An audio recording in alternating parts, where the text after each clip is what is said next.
Good afternoon.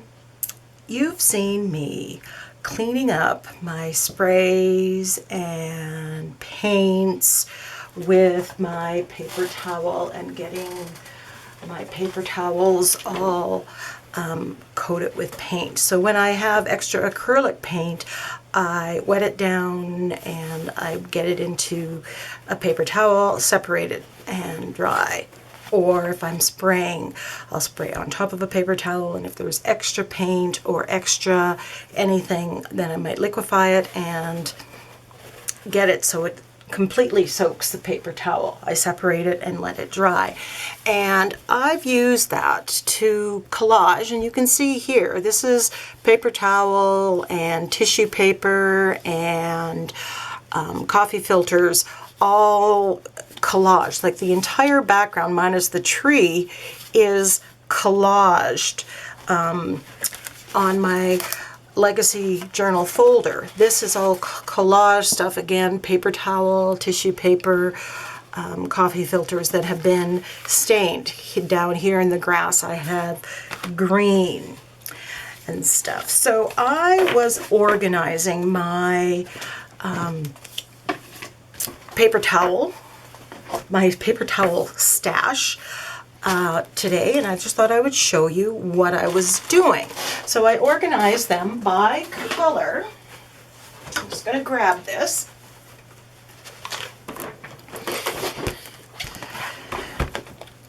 And then I had one of these, oops, I'm going to go out. That's as far as it goes. One of these hanging folders.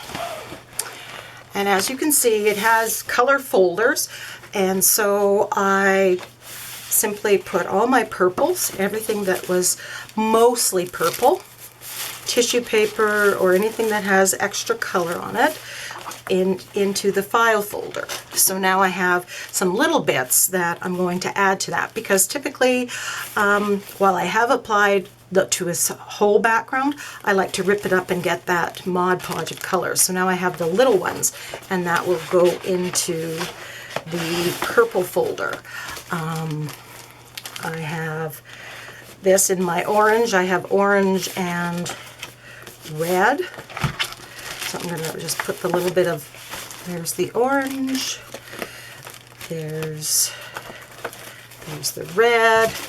I have lots of blue, and that's just going to go into the top folder, and the green. Now, the nice thing, I have green and I have teal. There's the green. And I have one folder for things that are multicolored that I can't really decide. I can rip those up and put them into other things. So the nice thing about this is it hangs on the door hook. I have in my craft room, in my studio,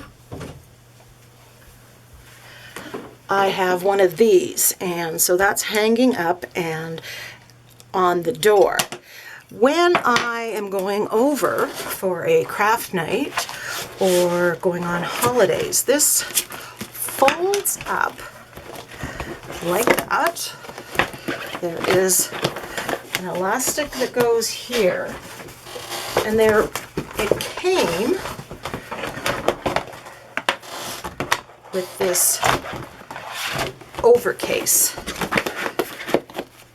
So now it is perfectly portable, and I have all my colors all organized and ready to go, little bits or otherwise. So this is Pendaflex. I think it was like $12. I was at a stationery store. I did get it on sale, so I had it as something I was using as in my teaching, and I've just repurposed it for this purpose.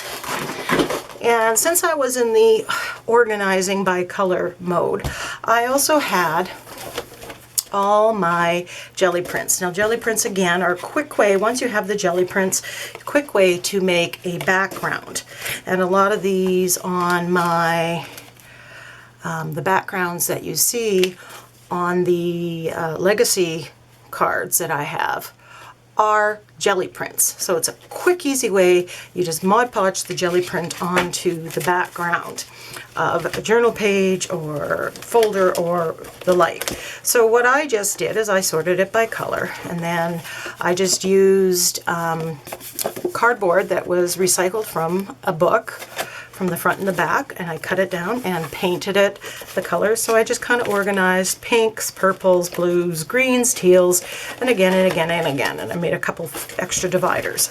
And this is a Keurig box, which is perfect for the 5x7 jelly prints. So I will probably cover this with jelly prints and make it a little bit stronger and do that. Now, another idea that I wanted to share with you that I may not have shared, as you collect stuff and you increase your stash, I have my binders and I put all my stamps in here. Now, I bought these dividers at our dollar store, and I simply organize, these are Christmas or winter stamps, and I put that in there and it goes in here. So again, if I'm going to do Christmas stuff, I can pull this out. All my words, my letters are in one, butterflies and bugs, background stamps, border stamps,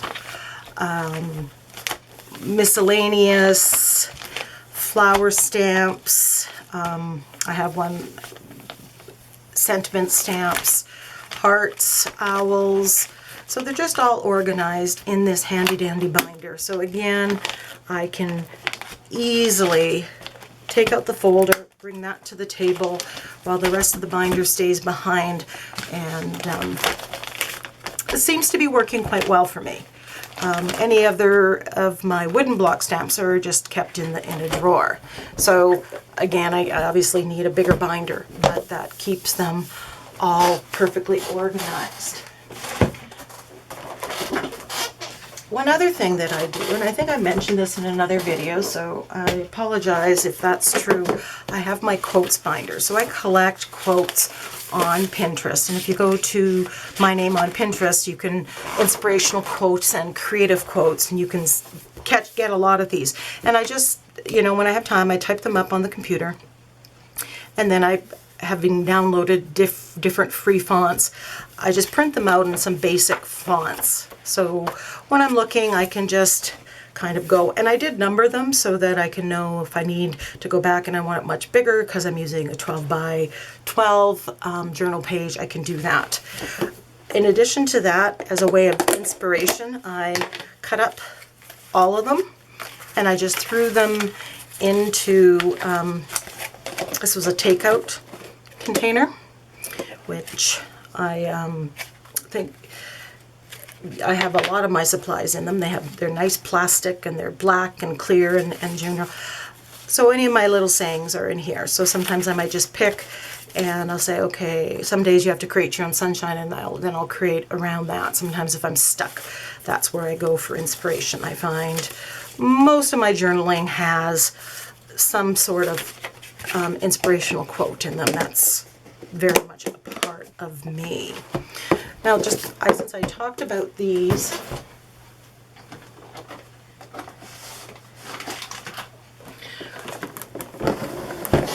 all of these takeout things come from actually Boston Pizza. So I've just put all my distress inks in here until I break down and buy the little tin for the little ones. It's all kind of in here. All the embossing, my Versamark pen, my Versamark pad, pad for putting it through in my embossing powders are all in here, kind of thing. All my letter stamps and foam stamps that I've put in here. So I've got half a dozen or more of these larger ones, and then they have the smaller ones as well, which are great for organizing your craft stuff And then you can definitely, I'm going to get my husband to help me. He loves labeling, so I'm going to get him to label these, and then they sit on my shelf and I can easily access them.